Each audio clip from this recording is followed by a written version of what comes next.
Hey, everybody.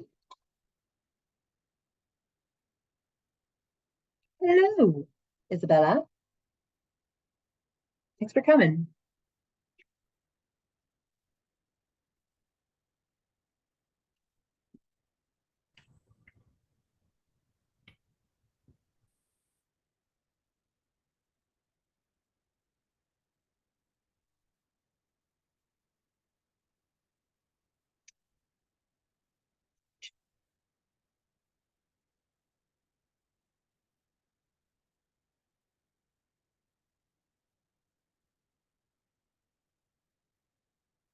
Can you all see that?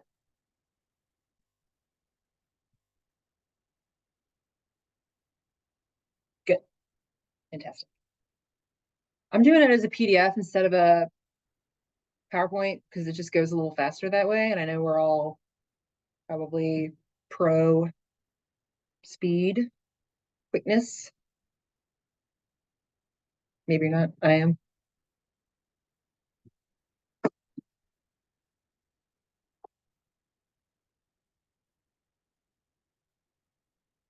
Yes, Alexandra is. Good. Glad we're on the same page. We'll get started here in just a minute. So feel free to grab a beverage or.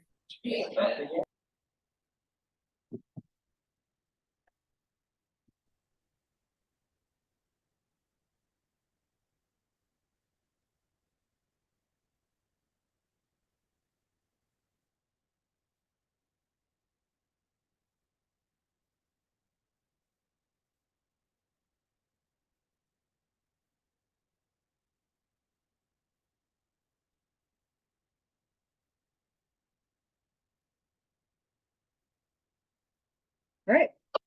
It's noon. Shall we? I think we should. Thank you for coming. I know it's hard to find, it's impossible really to find a time that works for everybody. So it's probably just going to be us here. It's going to be a small group because a lot of folks have class during this time or whatnot. So I appreciate you being here. For those of you who are watching this recording after the fact, you are going to need to submit a brief summary of the lecture. For those of you who are here in person, all you have to do is submit the time and date. So you know who you are. I know who you are. Oh, that's my alarm saying it's time for our live lecture. Okay, so everybody did the Carl Jung typology little quizzy thing, right? Yes? Got your results ready to go? Yes, ma'am. Yeah, okay. So feel free to use, put it in the chat or you can say it out loud if you want to. What did you guys think of the typology thing? Did it seem like pretty accurate to you? Were you surprised by any of it? Were you like, I don't know if I really believe any of this? Feels a lot like a horoscope. Any thoughts? You feel like it was pretty accurate? Claire does. Somewhat accurate. A little off on Isabella's. Same type for a while. It changed. You've never trusted them. Okay. I just like getting people's take on it. I have mixed feelings about it too. It's mine has changed too. So I've done this, I've been doing them for quite a while as part of like when I was in school, and then now that I'm an instructor and everything, and I did it again right before this just to see like where I'm at. And it hasn't changed completely over the years, but I've definitely like gone more toward the middle versus like extremes. And I think too, like a lot of the questions are, it depends. I don't know if you ran into that situation too, where it was like hard for you to answer. It's like, well, it just kind of depends on the situation. Like there's work you, there's school you, there's with your family you, like you're probably, I mean, there's going to be obviously some consistency with that.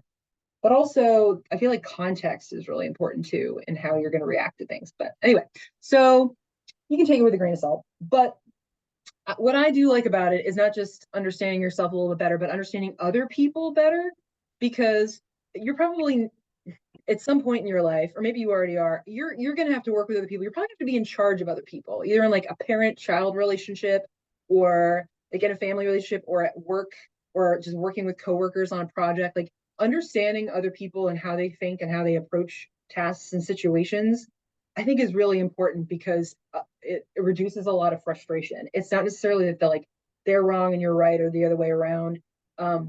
It's just they're Yes. coming at it from a different perspective. And so I think about this kind of stuff with other people quite a bit. So yeah, one type's not better than another, and some things are more useful depending on the situations. Okay, so we're here to talk about how it affects learning in terms of where you get your energy from, extroversion or introversion. A lot of people think of introversion as like just being shy, but shyness is really more a fear of social judgment. You can be introverted and not necessarily shy. It's just about where you draw your energy from. Um, how you take on information. Are you more of a sensor, or do you like to intuit things? Do you look outward or do you look inward more? And then when you have to face decisions, are you a thinker or are you a feeler? And then when it comes to how you relate to others and the world around you, are you a judger or are you a perceiver? So I'm going to be asking you guys about yourself a little bit, if you don't mind. So let's take a poll. How many, you guys can probably guess which one I am, but are we introverts or are we extroverts? Go ahead and put it in. I'm dying in it. We got two introverts. Introvert, introvert to the max. Introvert. Okay, we got one. Okay, Jose is on team extrovert with me. Extrovert. Okay. Anybody else? Miss anyone? Is that everyone? Introvert. That is wild that we have so many introverts. It's actually not that surprising though, because I feel like introverts are really drawn to online classes. So, which is cool. I teach online. So, and I'm married to a classic introvert. So, like, I get introverts. I get where you're coming from. I get what you need and what you prefer, and try to be respectful of that. But yes, for those of you who are on team extrovert with me, um, I understand that too. So again, it's about where you get your energy. Extroverts get energy elsewhere from things and people. I was feeling really tired before this, and now I feel really jazzed up, and it's just because you guys are here because I'm an extroverted person. Whereas for some of y'all, if you had to do what I was doing right now, you would probably want to collapse into a puddle after doing something like this. Whereas I'm going to feel jazzed up for probably an hour or two afterward. So that's just how I roll. We like to interact with others. We are action, action, action all the time. And I love this. We are ready, fire, aim versus the introverts. And this is classically my husband. Ready, aim, aim, still aiming, keep on aiming, pulling the triggers really hard. Does that resonate with any of y'all? Where you just, it can take, you got to really, really think things through before you can talk about it or act on it in any way. Which I get it. I mean, I'm married. Yeah, I'm married to somebody like that. So, and I drive him nuts. He drives me nuts. But together, we actually make a good team. So, you can be sociable when you need to be, but again, it's draining for you, and it's all about the rich inner life that you have cultivated. You contain multitudes, and you are, still waters run deep.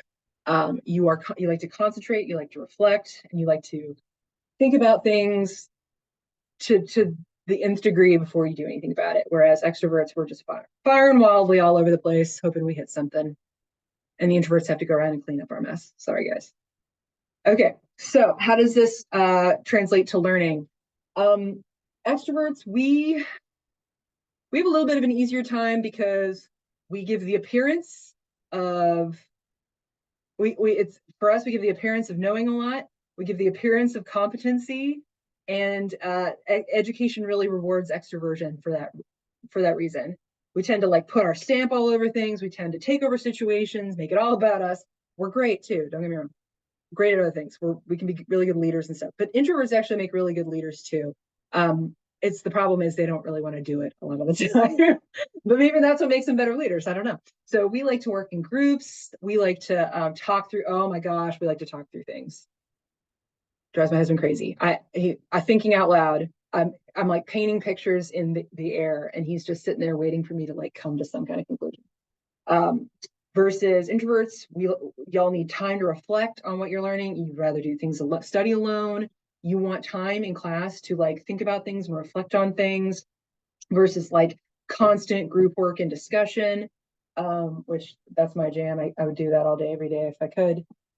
We like a little bit of sound and energy in the background. Y'all like quiet. and written communication and reading is more your style versus us, where we like to.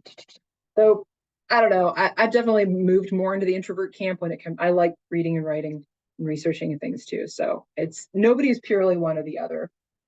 Even Carl Jung, the one who came up with this, he said such a person would be confined to a lunatic asylum if they were completely extroverted or completely introverted. And it really depends on the context, for sure. Okay, sensor or intuitive? What did you get for that? Put it in the kitty chat. What do we got? Sensors, okay. Intuitive, okay. Hold on, I went too far. We've got 1, 2, 3, 4. We're like half and half, almost half and half. Yeah, and it very like you have somewhat of a preference for one over the other. More sensing, more intuiting. Okay, cool. Okay, so we got a lot of very sensing introverts in here.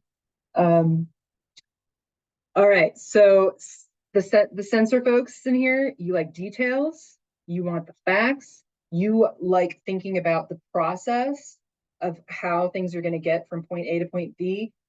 Intuitives, we are all about, I'm more of intuitive. We like big picture, and we're constantly looking for patterns and relationships between things. And we like to trust our gut. We get gut. I mean, this is me all over. I'm like, I don't know why I know. I just do, and then I go and I find the process that makes it happen. Like I just have feeling this is going to be a really good idea, and then okay, so like my husband says, I build castles in the air. Right? And he's all about, okay, how am I going to help you get the bricks underneath those castles? And sometimes they get built, sometimes they don't. But hey, we couldn't get it done without the sensor folks in the room for sure. So for those of you sensor students, y'all prefer classes that are about end results to data, like let's draw a conclusion to this, like let's come up with a firm yes or no answer, versus a maybe, versus a sometimes, versus a depends on what you mean. The limits though is that sometimes y'all can kind of miss the forest for the trees a little bit, and you really like things to be organized and linear and structured. Things should be concrete, not necessarily theoretical.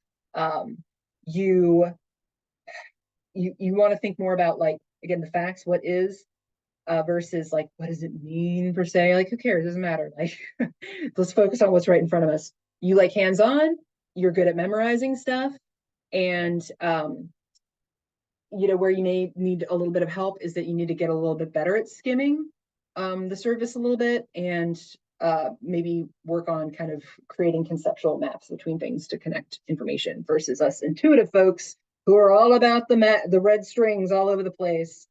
Whereas we have trouble with the details. And one thing we're really bad at, and I see this with students all the time, is they'll have the most gorgeous, so I teach English, and they'll have the most gorgeous discussion posts where they had the most amazing insights about a poem, but they didn't put any direct quotes from the poem in there as instructed, or they forgot to cite anything. Oops, like they'll forget really big, important parts of the assignment. And it's such a bummer because they had these like incredible things to say, versus the other folks where they're like, they're really focused on the details, and maybe they're not kind of like, they do really good work, but they don't take these like cool imaginative leaps quite as much. So it takes both types, but I understand the folks who struggle with the not reading all the way through. Read all the way through. Checklists, use them. So we like classes, the intuitive folks, we like classes that are like looking beyond, taking those big leaps. We like thinking critically about things and like asking questions and the big whys and the big picture. And we're good at like conceptual stuff, but we may not be so good with the supporting examples and the facts and the quotes and the things that we need. We are, very hunch-based, bursts of energy type of people. Maybe again, following instructions not our best thing. So in that case, it might help us to put certain details into categories, think about things in terms of like, here's my instructions, I make myself a checklist, these are all the things I'm supposed to do, and so I can make sure I'm doing those things and I don't get lost in like kind of the highfalutin thinking of the whole thing. I don't know if any of this is resonating with you. Thinker, feeler, what do we got? Tell me who you are. Do you think? Do you feel? We got a feeler. We got a thinker. We got a thinker. We got a feeler. We got a feeler. Feeler. Thinker. Thinker. Okay. All right. Pretty evenly divided on that too. Okay. Whoop.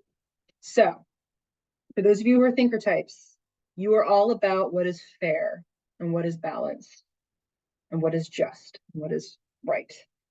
You look at things very logically, and you are very invested in making sure that things are being looked at objectively and fairly. And you're the kind of people who look at the rubric for an assignment. You're the kind of people who, like, you won't just look at a grade. You want to know, where did I lose, and like what criteria am I being evaluated on here, and like, was this fair? Versus the feelers, you may not be doing that so much. You just kind of see it, and then you feel a certain way about it, and then you move on. So which one's better? I mean, I don't. I get it. I mean, I can, as somebody who's more of a feeler myself, like, I have to do this for the students who need this, and I understand why you need that. But man, it's taxing on me to like try to prove with legalistic precision, like, here is why you got a 92 instead of 100. And whereas the feelers are like, an A is an A, you know. But I get it. I mean, why you'd want to know. So feelers were a little bit more about the harmony of things, like, maybe everything's not fair, everything's not perfect, I can't account for every little thing, but like, things are okay. We're a little bit more focused on the human values of feelings and things that people need. And we tend to be pretty persuasive, and we're good at like maintaining harmony within different group members. Though I tell you what, if you're in charge, if you're a feeler and you're in charge, you need to find a number two, somebody who is like a supporting position to you, who is a thinker, who is looking at the small picture, and who is tallying up all the boxes for you. So I don't think anybody can be great at all these things. But if you can surround yourself with people who are better at certain things than you are, that's the way to go. So for class, y'all, the thinkers, y'all want logic, you want clear course and topic objectives, you want everything laid out, you want assignments with like action verbs, explain this, describe this, tabulate this, calculate this, like action, action, action. And you can be very critical of, so this is what I love about thinkers, and this is why you need a number two as a thinker. If you're coming up with ideas all the time, you need a thinker that you could bounce your ideas off of, because they love to tell you why it's a stupid idea, or what's wrong with it, or what you're not thinking about. Like, what an important person to have in your corner. Nobody likes being told that their idea is stupid, or like that they didn't think about something, but you got to hear that sometimes, right? Think of all the people in life who are in charge who don't have that person in their corner, or won't allow someone like that in their corner, and all the catastrophic mistakes that could have been avoided if they had just harnessed the power of a good thinker. So if that's you, like, we need you. Like, don't worry about hurting our feelings. I know you won't, because you're a thinker. For those of you who are feelers, put your ego aside and listen to the thinkers when they tell you that you're not thinking things through all the way. Trust me. Put your ego aside. It's hard, but you can get better at it. That's the thing. All these things are malleable and they're changeable. So feelers, we like to think about the real world and how things impact us. Again, groups, we like working in groups. We like being able to personally relate to the things we're learning and doing. And this is important too. If you're working with someone who is a feeler, they really like to feel supported and they like to feel appreciated. Versus a thinker, that may not be so important to them, and you may not have to spend quite as much. I know that sounds like touchy-feely, but if that's important to a person, like, you're going to get their best work out of them if you make sure that they feel supported and appreciated. So if you identify that in someone, just, if you're a thinker and that's not how you think, just set yourself a reminder every now and then. Hey, tell this person like they're doing a good job and you appreciate the work they do. I'm telling you, it'll make all the difference in the world. All the difference in the world. And then if you're a feeler, don't get too bent out of shape if people aren't constantly telling you what a great job you're doing. All right, judger. We got a judger in here. We got a Judge Judy. No, I'm just kidding. Um, we got a perceiver. We got two perceivers, one judger. Okay, we got two more judgers. We got a perceiver. We got another perceiver. Judger. Okay. All right, so for those of you who are judgers, and that sounds bad, but it's not. Y'all are very decisive and you are very good at, you've got very good self-discipline and you're very good at self motivation. And you're really focused on getting things done. You don't want to talk about, all the many facets of a situation. You want to know the essential, like give me the TLDR version, right? You're all about quick action and you plan your work and you work your plan. Deadlines are not a suggestion to you, they are sacred. And you're all about just getting it done. Perceivers, fluid, more fluid.